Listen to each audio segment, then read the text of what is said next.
Welcome to the Slop Farm. Enjoy the video.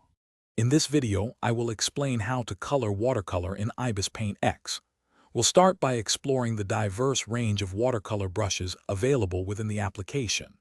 You'll learn to customize brush size, opacity, and blending modes to achieve your desired artistic vision. Mastering these initial steps is crucial for creating beautiful, fluid watercolor effects. We'll ensure you have a solid foundation before moving on to more advanced techniques. Next, we'll dive into the art of blending and layering, which are fundamental to realistic watercolor painting. Discover how various blending modes can seamlessly merge colors, giving your artwork a natural flow. We'll practice building up washes on separate layers, allowing for easy adjustments and corrections. This technique helps maintain transparency and depth, mimicking traditional watercolor beautifully. Remember, patience is key when layering.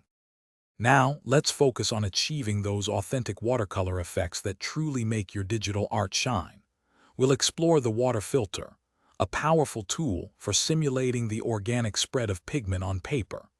Learn to use the smudge tool subtly to soften harsh lines and create smooth, delicate gradients.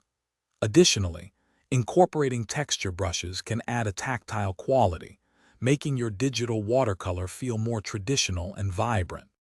Finally, here are some essential tips to help you master digital watercolor in IbisPaint X. Consistent practice is paramount. The more you experiment, the more intuitive the process becomes. Take inspiration from traditional watercolor artists, studying how light and shadow interact with washes.